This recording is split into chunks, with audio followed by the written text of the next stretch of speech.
हमने बात करे हम करी नहीं हम करी ए कहीं है थाना कहीं है थोड़ा अबे कहीं खरा आदमी हो नहीं इनको बुरा नहीं मानना चाहिए तेजाराम जी कभी नहीं समझ नहीं विषय दुश्मन की कृपा बुरी कोई आदमी आपको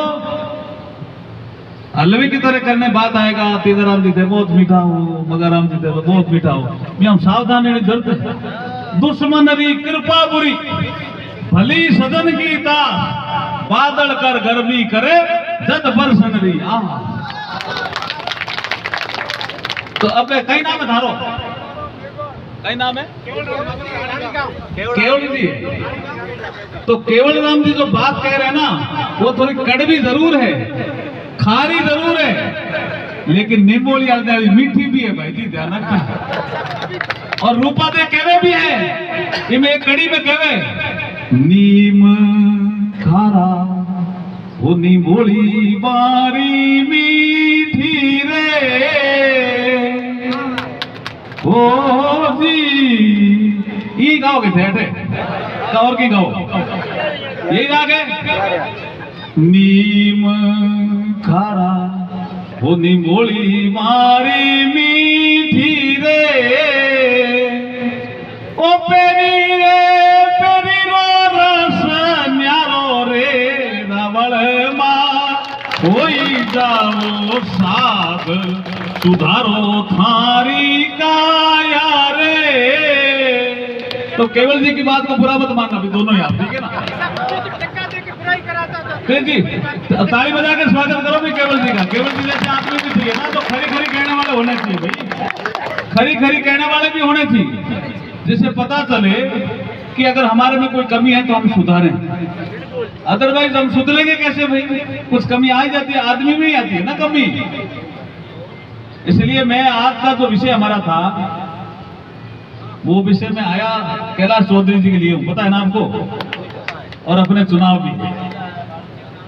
और पूरे देश में एक हवा चल रही है कि नरेंद्र मोदी जी दोबारा आएंगे आएंगे ना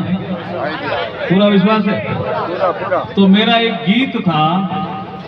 नरेंद्र मोदी जी का जब मैं चुनाव प्रचार कर रहा था वो है थोड़ा बीकानेर की भाषा में लेकिन गीत बहुत अच्छा है उस गीत को सुना दो थोड़ा आपने सुना है क्या पहले सुना दो यूट्यूब पे देखो इधर आ जाओ तो मैं सुना देता हूँ उसमें फिर लोग दोबारा आएंगे मुझे प्रधानमंत्री कार्यालय से पूछा भी आप जो गा रहे हो उसका मतलब क्या है मैंने कहा मोदी विल कम अगेन वो अंग्रेजी में मोदी विल कम अगेन मतलब है कि मोदी जी फिर आएंगे फिर आसी रे मोदी फिर आसी रे मोदी फिर आसी ओ तो 400 सितारे पार मोदी फिर आसी ओ तो 400 सितारे पार मोदी फिर आसी पूरे देश में हवा पूरे देश में मुझे एक लड़के ने मैं चुनाव प्रचार में था मेरी गाड़ी देख करके भी एमपी साहब जा रहे हैं ग्रामीण एरिया था गाड़ी रोक रहा था मैंने रोकी मैंने देखा इसका कोई काम होगा लड़का था छोटा 12-13 साल का बोला एमपी साहब मैंने कहा हाँ थाने ठा है कहीं अब के बाद 400 पार तो बच्चों को भी पता चल गया अब के बाद 400 सबको पता चल गया ऐसी परिस्थितियां देश में बनी लेकिन वो कवि कहता है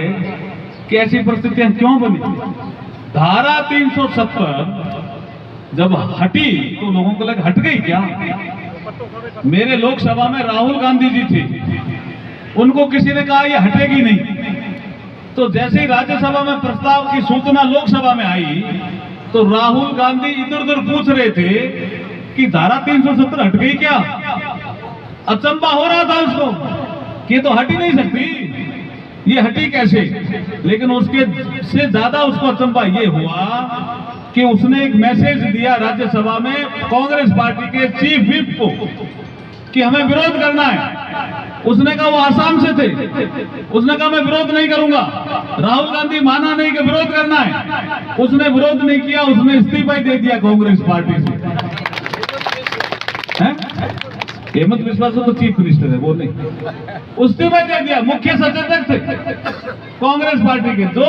राज्यसभा में कांग्रेस के एमपीओ को कंट्रोल करने के लिए दंडक जिसको बोलता है चीफ व्हिप, उसने इस्तीफा दे दिया। तो हिल गए राहुल गांधी, इधर उधर घूम रहे थे। हमने पूछा क्या हुआ,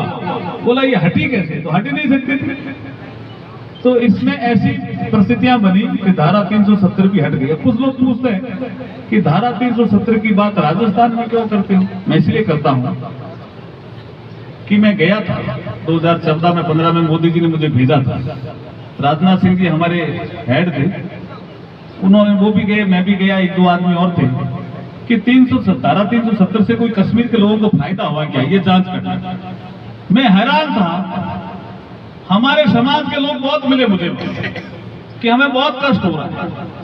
कि हम पंजाब के रास्ते से भारत नहीं आए, हम उधर के रास्ते से आगे, कश्मीर के रास्ते से इधर। तो शेख अब्दुल्ला ने हमें रोक लिया। गुर्जर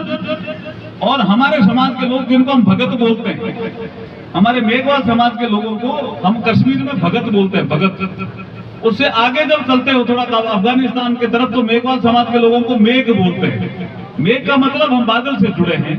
और बाद में वो संस्कारित थे, भजन ज्यादा गाते थे, तो उनको वहां के लोग भगत बोलते हैं। उनको भी नागरिकता नहीं मिली हुई थी। मैंने कहा यार तुम तो हमारे ही आदमी हो। हमारे यहाँ भी मेघवालों में जो ज्यादा भगत होते हैं उनको भगत या कामड़ नहीं थे। कहीं बोला आप या रिखिया, रिखिया, उनको कश्मीर में भगत बोल रहे थे।